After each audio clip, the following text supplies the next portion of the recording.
Почитувани гледачи, добар ден, добре дојдовте во емисијата за земјоделците и онака како што не личи нас со тимот од реализацијата на емисијата, се наоѓаме на терен, конкретно овде во Демир Хисарско, каде што реализацијата на есенската сеидба речиси е завршена, што не е така во останатите региони. Знаеме дека имаше многу проблеми со дождовите, со обработката на почвата, суша па дождови, не стигнаа навреме да ја соберат пченката, чија што цена постојано расте. Значи имаме недостиг на јачмен, веќе исто се бара, се зголемува цената. Сточарите, фармерите се жалат на овие цени, додека цената на литар млеко се намалува и изнесува од 30,5 до 34 денари, зависно од регионот. Овде во западниот дел, во Пелагониско, таа цена пониска е, за жал, а рековме репроматеријалите се зголемуваат. Одвојуваме секако простор и за актуелната тема во тутунопроизводството, но на самиот старт ќе видите еден млад земјоделец кој што вредно работи, купил механизација, обработува над 200 хектари, не своја за жал земја овде во Демир Хисарско, но верува дека може да биде подобро и дава конкретни сугестии. Да почнеме поред.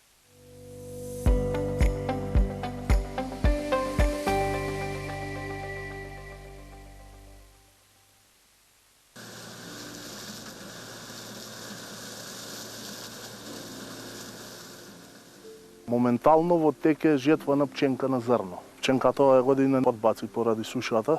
Баш во периодот кога најмногу требаше вода беше суша кај нас тука. Ние немаме во нашиот район систем за наводнување, така да оваа година се со доста загуби пченките.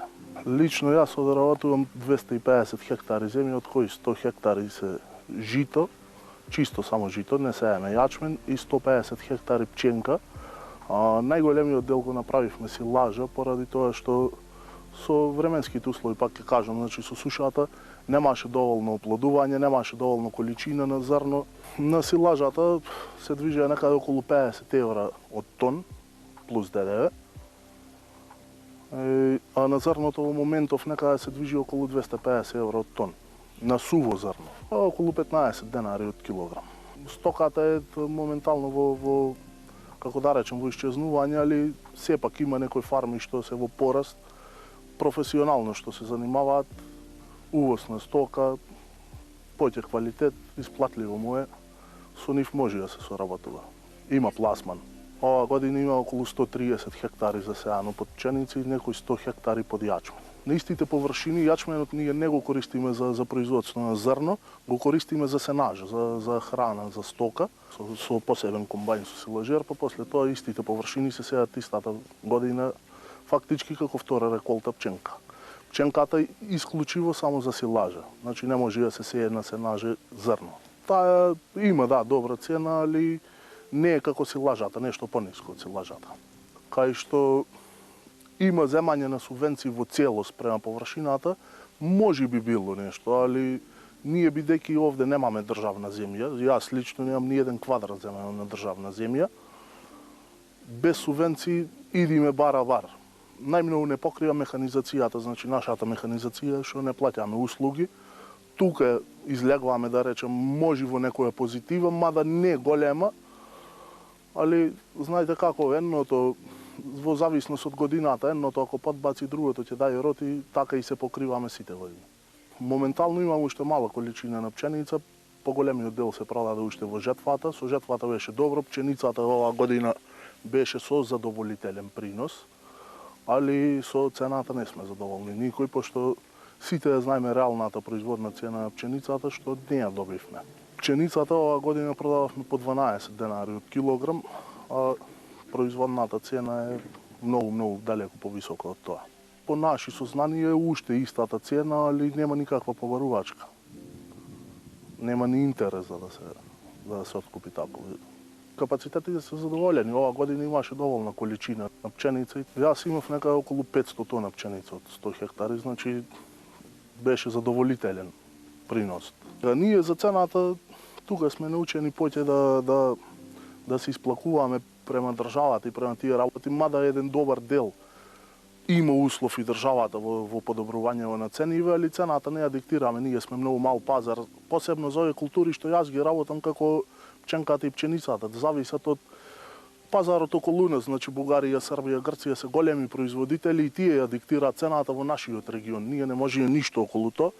Многу минимални работи се со помош од државата што можат да се коригираат во однос на цената. Али пример за оваа година ќе земам јас, формирањето на цената на житарицата, министерот при сам откуп, значи при сам почеток на жетвата излезе со изјава дека ја формирал цената на житарицата со откупувачите, со млинарите и со преработувачите. Најмалце што беа тука, беа земјоделците. Производната цена зависи од годината најмногу. Значи секоја година е со различен принос. Ние оваа година може имавме во последните 10 години најмала производна цена. Без оглед на тоа што се е поскапено, имавме најголем принос во споредба со сиве години.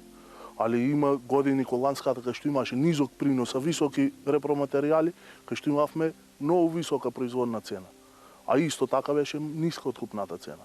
Значи не може да се формира цена човек што ја откупува. Кај нас најмногу има профит во трговијата овде во држава. Значи трговците цело време тие не се ограничени во ништо, ни колку профит ќе направат, ни ништо. Ние земјоделците сме последни, затоа земјоделието овде кај нас не оди напред. Не мислам дека ќе има некое многу големо подобрување во цената, али би требало да има нешто покачување. Цената на горивото варира најмногу. Таа носи цената на производството, али репроматеријалите веќе се најмалце со 100% покачени од претходните години. Јас лично имав пријавен 40 хектари земја и по некои пресметки ме следуваше над 100, ајде да не прецизираме колку пари, ограничување има до 100.000 денари, од 100.000 денари нагоре не даваат. Значи автоматски и тоа е загуба. Исто и со зелената нафта, како со субвенциите му се дава на многу луѓе што ништо не пријавуваат за предаден производ. Значи тие што не го работат земјоделието, тие ги уживаат тие права. Субвенции за оваа година нема воопшто пуштено. За 24-та да, до сега сме исчистени, значи за 24-та за семенски материјал, за хектар, за принос, за се исплатено. За 25-та нема. Во Демирхисарско нема системи за наводнување, но овој млад човек се обидува со механизацијата што со својот татко самите си ја купиле да произведуваат што повеќе храна. Се надева дека добро ќе биде доколку државата направи разлика и ги вреднува вистинските земјоделци. Има своја препорака. Најмногу правилно субвенционирање, правилен модел на субвенционирање. Тој може да се донеси само со сослушување на земјоделците, со исполнување на нивните барања и потреби, да оди субвенционирањето во кај вистинските земјоделци. Нека биде субвенционирање на килограм. Значи ќе иземи субвенциите тој што ќе предаде роба. Ние како имаме, баш во нашиот район се мали парчиња, кај што ги земаат сите под кирија од луѓе, од приватници. Тие приватници нас ни ја даваат земјата, ни земаат кирија, пријавуваат за субвенции, ги земаат субвенциите од државата, а не продаваат никаков род. Државата од нив губи, а не добива. Зошто? Не купува ни репроматеријали, ни семенски, ништо, не плаќа никаков данок на државата, а зема субвенции. Јас плаќам се, а земам многу мал дел само на тоа што го имам документирано. Од ИПАРТ има користено приклучна механизација, не многу големи работи. Претежно се што е од страна на механизација, да речем само подвижна, се ми е земено во кеш пари. Значи немам ништо до сега земено, да речем трактор или комбајн на програми. Инаку од механизација имаме се што е потребно за оваа обработка што до сега спомнувам. Па најавата од 100.000 евра за повратници, јас мислам дека не е баш добра идеја. Тие се големи цифри на пари што ќе земат поединци, што може и нема да завршат баш точно кај што треба. Многу од тие пари мислам дека нема да се искористат баш во сферата на оживување на руралните средини тука. Пак ќе речем, најголемиот помош можеме да добиваме преку реално финансирање, реална помош. А реална помош е кој колку произведил, кој колку заслужил, толкова земи. Значи, мислам дека и грантоите се малци измислица за да се перат некои пари, не само кај нас, тоа го има секаде. Али мислам дека најдобро е парите да се распределат преку субвенционирање, преку механизација. Ни треба обновување, ни треба помош, али малце се водат погрешни политики во таа сфера и така да не можеме ништо од тие работи да направиме. Што можеме сами да постигнеме, ќе постигнеме и ќе се трудиме.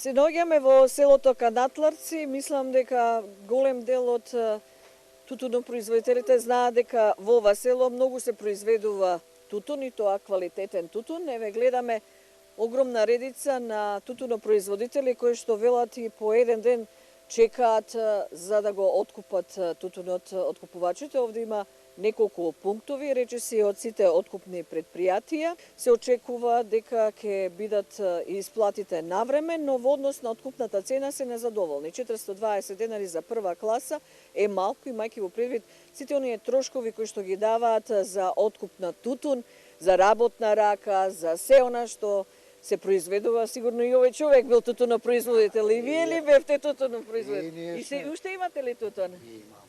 И колку, како ќе биде? Да видиме. Кога било најдобро во годините? Се моментално што се и во едно класа. Тоа е најдобро. Да. Добро, и нема ни гобитоци како што велат, но до сега нема. Но оваа слика што ја гледаме на редици на производители кои што чекаат да им се откупе тутунот, малку ми наликува на она кога имаме откуп на винско грозје. Не говорам се јас, секако да ги слушнеме тутунопроизводителите. Ајде да видиме што квалитет има. Прва лига. Добар ден. Прва класа, така? Прва класа, убав квалитет, канатларски тутун, прва класа, убав.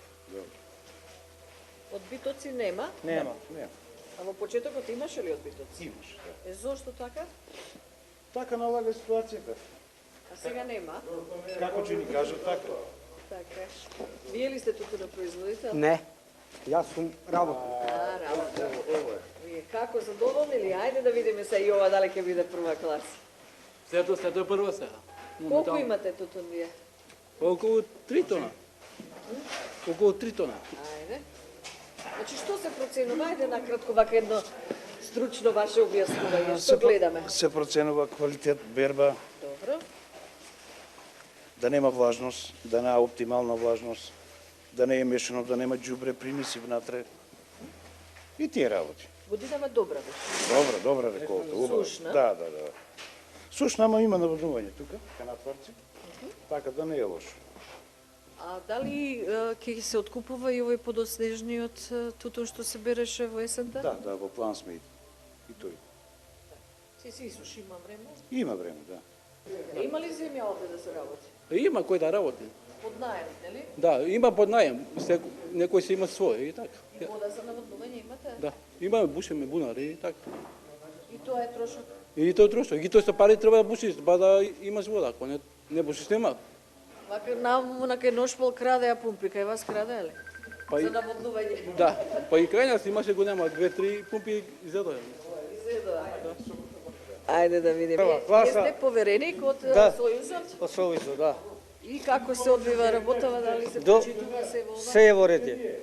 Сега за сега. Се за сега се е во ред. Исплатата ќе биде веднаш? За 3 дена. Има пари за многу години, има пари. Како е во останатите региони што велат вашите колеги во Кривогаштани или Исто. добро? Добро и таму, добро.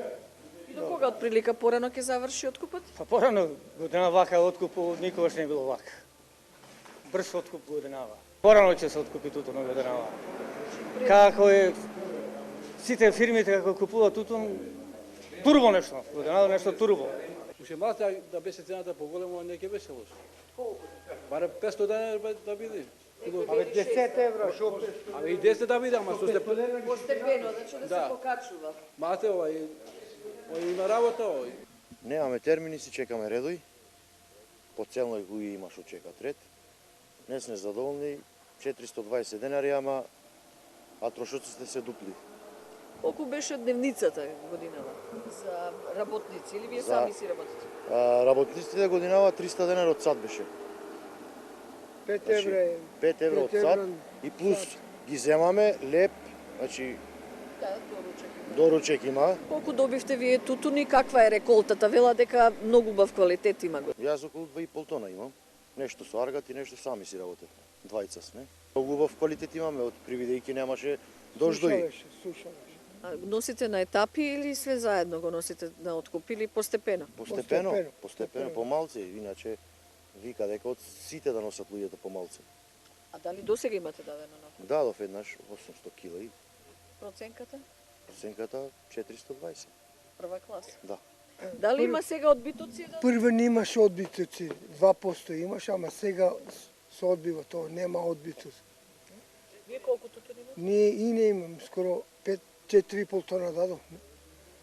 Уше некои тони, толку имаме уше. Што мислите, која цена е реална за да биде за прва класа? Како да барат на класи, ама треба кецо да биде 600 денари, 500 денари двојката, па 400 денари тројката да биде. А сега годинава го земат на тројка овие. Што значи тоа на тројка? Па 400 денари најефтино. Според вашите проценти? Барем 10 евра да биде. 50 евра е моментално канатларци декаро да уземиш од наем било од Работници земаме, да речеме, од Прилеп, 4 пати одиме и идиме. Ги зимате со кола? Да, земаме кола. Ги враќаме со кола, па ако те фатат жандари нешто, па уште има и казни, ке рече претовари, ламба или ова она. Зошто вие во договорите што ги подпишувавте годинава не баравте зголемување на цената? Оти сите викаа дека ќе има анекси. Анекси нема. Договорите да се направат, треба тогаш здруженијето да работат. Не сега пред откупот. Пред откупот. Џабе ти е пред откупот. Значи сега за нареднава година да се знае точно цената. Во март треба, ако почнува да се прават договори, тогаш здруженијето треба да бара цената да се зголеми. Кој нема кирија, пак нешто, ама кој има и кирија не се исплаќа. Ноќта веќе направиме дење. Некој оди од навечер, некој оди во еден, секогаш во еден, два почнуваме да се заработи. Носи работниците, се враќаш назад, како спиење. Субвенции ги добивте тоа лани? Лани ги добивме, ама еве годинава викат дека 80 денари ќе било. Лани беше 100 денари, годинава 80. Не, 100, ја слушнав, сношти баш слушнав, 100 да, денари ќе бидел. Не знам. Прилепскиот комбинат, така рече. Сега пак не знаеме. Дали имаше берба до касно есента, да, и дали тој тутун можеше да се исуши, дали тој ќе го давате на откуп? Да, ќе се исуши. Ќе исуши, еве сега. Скоро 10 дена имаше сонце.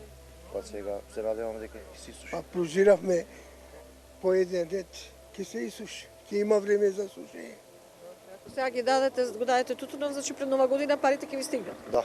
Се очекува доколку продолжи ваквата динамика, откупот на тутунот од реколтата 25 да заврши до крајот на годината. Задоволни се тутунопроизводителите, но јасно е дека треба да се размислува и на коригирање на цената. Дали ова ќе биде една од поуспешните години за тутунопроизводството, ќе покаже интересот за оваа култура до година. Но оваков ред при откуп и целокупната организација на производство од дива до пласман бараат и останатите земјоделци.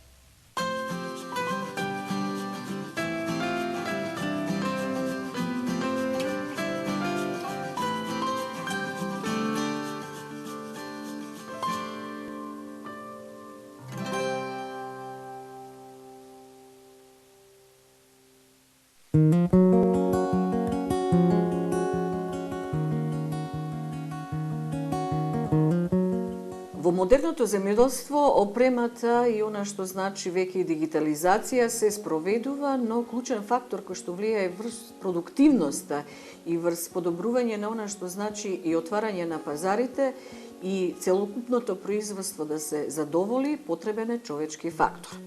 Предизвиците се многу големи, не само за недостиг на квалификувани работници, туку и општо работници се помалку има, почувајќи од примарното производство па се до она што значи финализација. Денес зборуваме за тоа како со правилно управување на човечкиот ресурс може да се подобрат состојбите во приносите, во квалитетот и во профитабилноста. Наш денешен прв соговорник е Билјана Велевска од Импулси. Разговараме на оваа тема.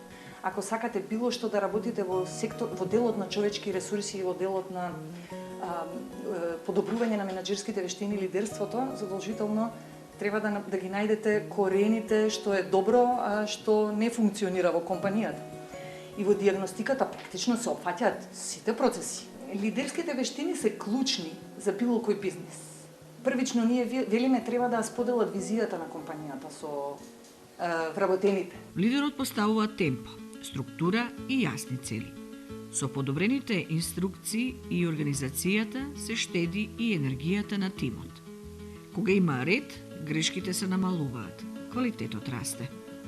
Кога лидерите ќе воспостават KPI-еви, клучни индикатори за учинок, треба транспарентно да ги споделат со вработените и да кажат зашто служат тие. Може клучни индикатори KPI-еви може да служат за подобрување на перформансите, може да служат да реферираме на тоа на кого му треба развој, заради тоа што негде компетенциите на вработените не се во согласност со барањата на позицијата. Па тука да се прават дополнителни тренинзи, обуки и така натаму. Лидерот користи и други алатки, како што се следење на учинок по линија, намалување на флуктација, брзина на извршување на задачи. Луѓето како ресурс кој е најважен во компанијата, машина можете да купите. И машина со можност да произведува илјадници количини на тегли, некој треба да стартува, да одржува и да води сметка колку тегли се произведува во тој месец. Со правилно водени луѓе се добива повисока продуктивност, посебно кога работниците се малку. Па новите генерации особено бараат фидбек. Викаат, ако јас не знам што се очекува од мене и докаде сум, не знам ни што треба да подобрам. И наместо да се вложуваат во дискусии со лидерите, тие најлесниот патен си заминуваат. Како влијае на компанијата кога сопственикот е во оператива? Кога сопственикот е во оператива, а многу често го гледаме тоа, со дневна доза активности се занимава, нема време за луѓето. Знаењето е централизирано. Тоа е ризик кога работната сила е ограничена. Нема време за развој на нови луѓе. Секој работи по свое толкување, со што се добиваат различни резултати. Со правилна диагностика агрокомпанијата добива точна слика, со што одлуките се подобри. Нашите агрокомпании најчесто не се ни свесни дека постојат овие услуги и се обидуваат сами да ги решат проблемите и прашањата. Значи, број еден е да знаат дека постои прво диагностика, второ да знаат дека постои решение на проблемите. Губење време на прости операции кои што можат навистина да се автоматизираат. Некогаш и не знаат дека им се губат пари. Со диагностиката се гледа каде се губи време, пари и квалитет.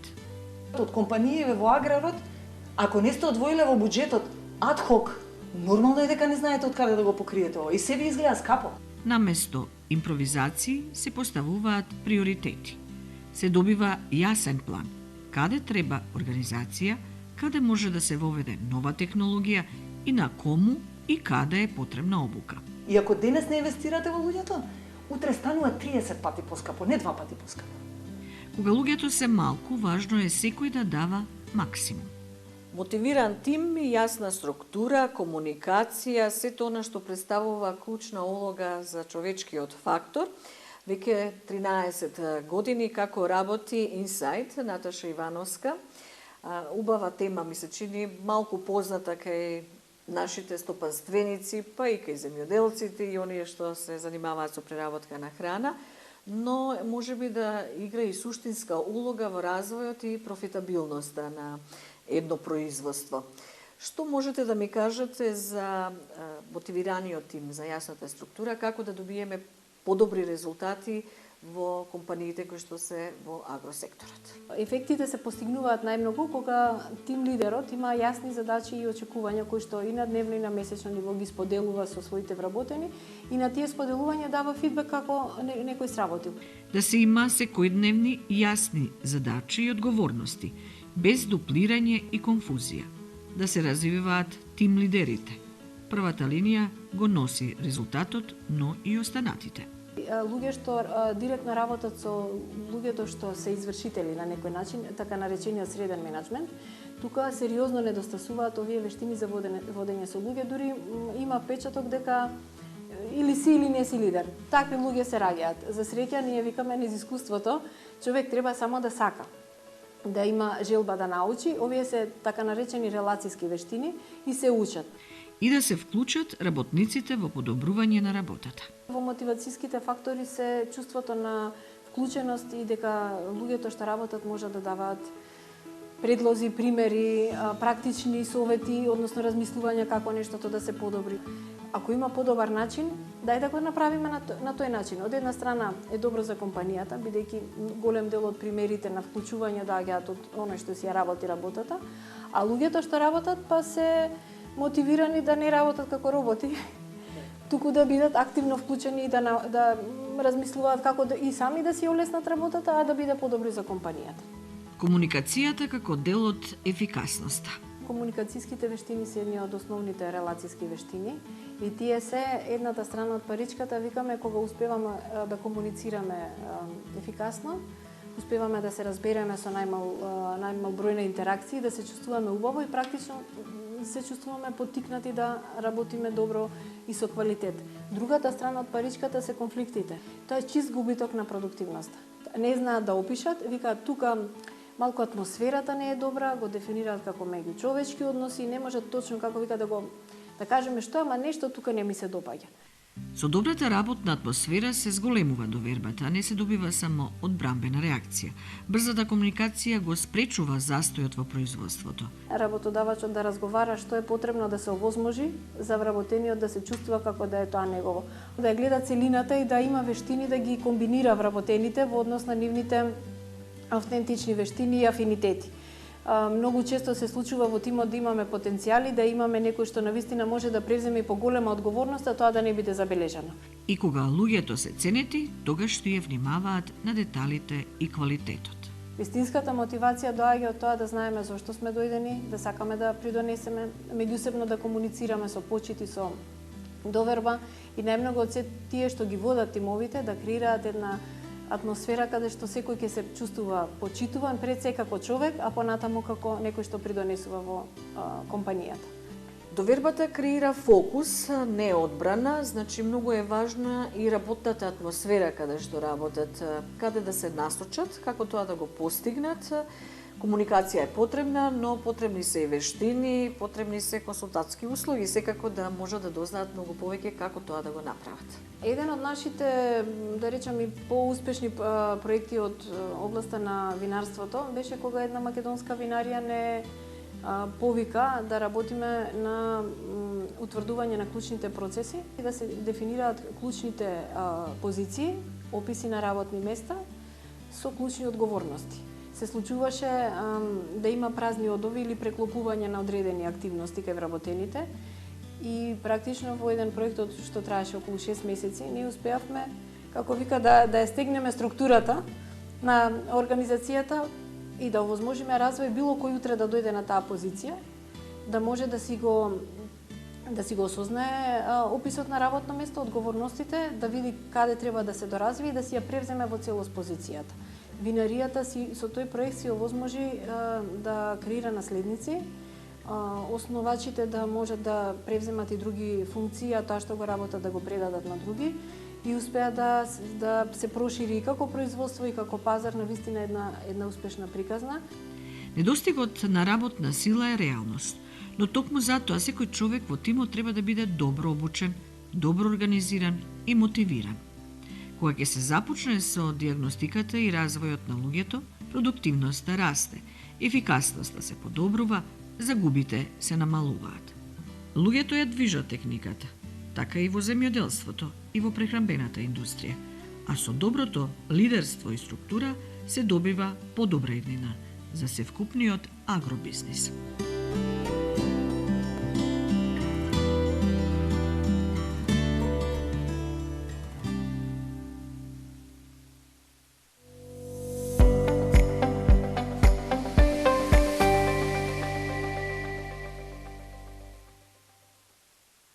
Еве како изгледа македонското домашно вино во овие услови на малите семејни винарници, а ние каде што се наоѓаме овде во Сопот, ова мала семејна винарница, од каде што е почнато се од Чичко Илија па натаму све до внуците, трае оваа приказна веќе 20 години, убав јубилеј, и што е најважно, лозаропроизводителите, токму онака како што тие почнале, имаат сега една нова перспектива, не се грижат за тоа каде ќе го продадат гроздето, по која цена, што е главен проблем на сите лозаропроизводители овде во Тиквешијата, не само во Неготинскиот крај, Кравадаречкиот, мислам дека и во сите останати региони.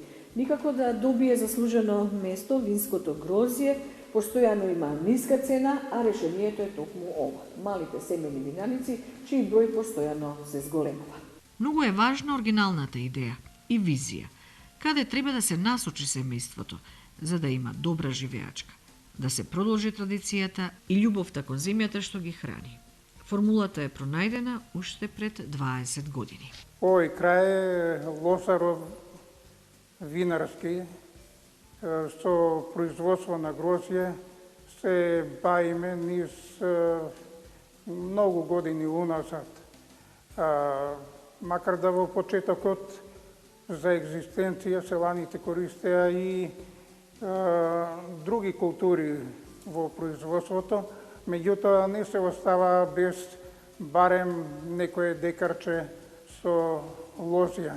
Како се менуваа генерациите, на лозарството се посветуваше поголемо внимание, бидејќи во однос на другите култури имаше поголема доходовност. Не ни беше тешко генерација од генерација да учи, покрај дедо ми, татко ми и јас продолжив со истата работа. Во исто време ги вклучуваме и нашите потомци. Од година во година се ширеше производството и сега достигнаме до една завидна површина за наши услови, некаде околу 60 декари или 6 хектари со лозови насади обработува нашето семејство со здружени сили и се постигнува. Меѓутоа, проблемот низ годините беше откупот на грозјето. Од тие причини пред 20 години, кога се изедначи цената на бели и црвени сорти, ние направиме една проба за производство на вино од висококвалитетните сорти, како што кои ги произведуваме Рајнски Ризлинг и Белбургундец. И за чудо, кога човек почнува со некоја работа, како што викаат и старите, и Бог помага, се направиме едно многу убаво вино и секој што пробал не пофали за напорот што го направиме, а нас не охрабри да веќе продолжиме чекор по чекор. Наредната година отидоме од 1200 на 4000 литри и во 2010 година се регистрираме за производство на вино, така да низ годините одиме ширење по стапка, што се вика. Задолжувањето со туѓи средства е ризично. Банките се немилосрдни во наплатата на депозитите и оправдување нема таму. Од каде името на винарската визба, Славин? Винаријата ја крстиме Славин, мислиме дека е звучно име, а и во чест на мојата мајка, која што беше посветена на производството на грозја, чин на благодарност кон и спомен кон целиот труд што го вложи кон производството и издршката која што не направи достојни чеда, ние и одаваме почит на тој начин да го ставиме низиното име на нашата семејна винарија. И наместо за ефтино да се продава грозјето, подобро е да го преработуваме во вино, вели Илија. Нема нефер однос. Сега си работиме сами за себе. И од нас зависи, но и од амбиентот и поддршката од владата. Каква беше годината за родноста и квалитетот на грозјето? Годината беше прилично добра. Задоволни сме и од квалитетот на грозјето и постигнатите приноси. Имаме малку проблеми со наводнувањето, секој пат навремено не можеме да добиеме вода, меѓутоа се преброди тој проблем. Бербата се завлече прилично многу, береме скоро средината на октомври. Навремено и ги извршуваме, меѓутоа со бербата има недостаток на работна рака, макар да ние од нашето семејство беме вклучени сите во бербата и внуците кои што се тука и нивната помош е значителна, така да со ова го храбрувам и моја син дека да не се плаши и да тоа што е стар насад да се обнови, бидејќи покрај новата работна сила што е на повидок, која што ќе биде вклучена во производството, ќе мора да мислиме и за механичка берба на гросјето, бидејќи вака повеќе ќе биде тешко извршување на самата берба. Илија со гордост говори дека пред се успеал да ги задржи младите дома, на село, во родниот Сопот. Виното го произведува нашиот син, нашата снага, кои што постојано се вклучени во тоа. Ние постарите даваме само инструкции, ако фали нешто во одредениот производ да се направи некоја корекција, меѓутоа секој пат со пофалби кажуваме за секое вино, за да го охрабриме, да не се разочара, туку да дадиме импулс за повеќе да работи. Така да се надеваме дека и виното ќе биде квалитетно и за среќа на консументите кои што го користат нашето вино. Том доаѓаат тука да го бараат виното, значи дека квалитетот е задоволителен над очекуваното. За да се произведе и негува виното, потребно е многу опрема, знаење и работа. Ги затекнавме младите, синот, снаата и внукот, како заедно, тимски, го филтрираат и бистреат виното. Со сопругата сме ангажирани во нашата семејна винарија. Основна дејност ни е производството на вино, на друго место не работиме, не сме ангажирани. Целокупното производство на вино е од сопствените лозови насади, не вршиме откуп. Вкупниот капацитет на винарската визба е околу 50.000 литри. Од тоа годишно производство на вино е 25 до 30, зависи од колку се празни садевите, другото е залих. Мојата професија не е енолог, јас сум дипломиран електроинженер. Ги учиме овие постапки, процеси на енологијата. Вино правиме од сорти што ни се застапени, а тоа се црвени сорти, вранец и кабарне. Тука правиме и купажа. А од бели сорти ги имаме бел бургундец, темјаника, рајски ризлинг и смедеревка. Белиот бургундец, насадот е стар над 30 години. Во моментот белите сорти ги бистриме и ги филтрираме во конечен финален производ. Пошто имаме тежнозалих од црвени сорти, тие се и средини од оваа година ги оставаме природниот процес да дојде. Сите танкови, целата опрема во винаријата од 2008 кога почнавме до 2023 се од сопствени средства. За да се произведе и негува виното, потребно е многу опрема, знаење и работа. Дел од опремата е добиена како грант за мала семејна винарија. 23-та добивме грант од Министерството за земјоделие. 540.000 денари и 60.000 денари подршка за стручното лице за енологот. Набавивме опрема од 800.000 денари, пак со собствени средства дел го дополнивме грант, кај што земавме ферментатор за црвено вино и стабилизатор. Видовме со текот на годините дека секоја година се по нешто фали, испаѓи и нова опрема, помодерна, пософистицирана, кај што треба да се прати трендот и да се купува така, да секоја година купуваме по некоја најнеопходна опрема што ни е. Секоја поддршка е неопходна.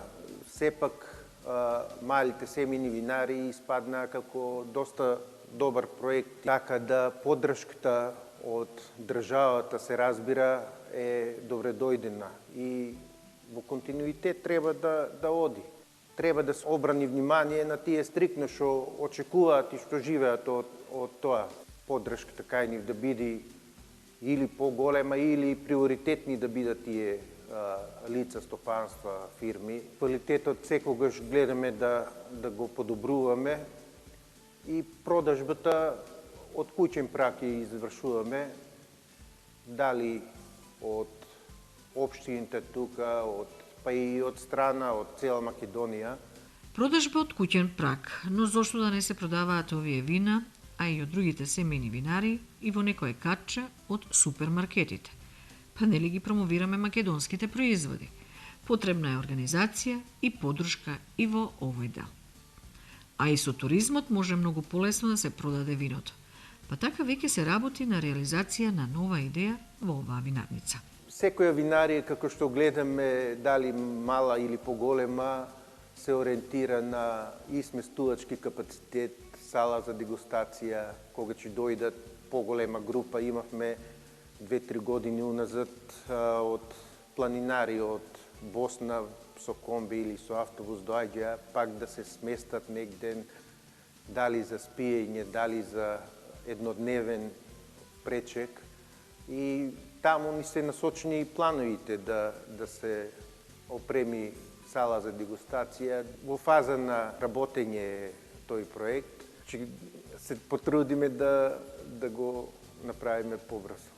Македонската винска традиција се гради со векови, а и милениуми. Виновата лоза била присутна многу одамна, а и така ќе остане, велат нашите домајќини.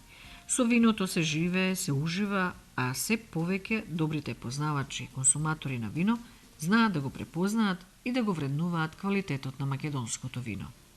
И овде дома, а и надвор. Винската култура на живење и творење продолжува. Ајде оваа убавина да ја задржиме во нашава преубава Македонија. Гледаме алпинка, гледаме овци праменка, тоа што ни треба, храна на сите нас, нели? И мислам дека јасна и пораката што секојдневно и ние се среќаваме, а ја презентираме низ содржините на емисијата Аграр, да го зачуваме она што го имаме ние како традиција, да имаме што повеќе производство на храна, вредно богатство кое што треба и правилно да се вреднува, негува и да се развива. Тоа беше се за денешната емисија. Останете со здравје, се гледаме само за 7 дена. Довидување.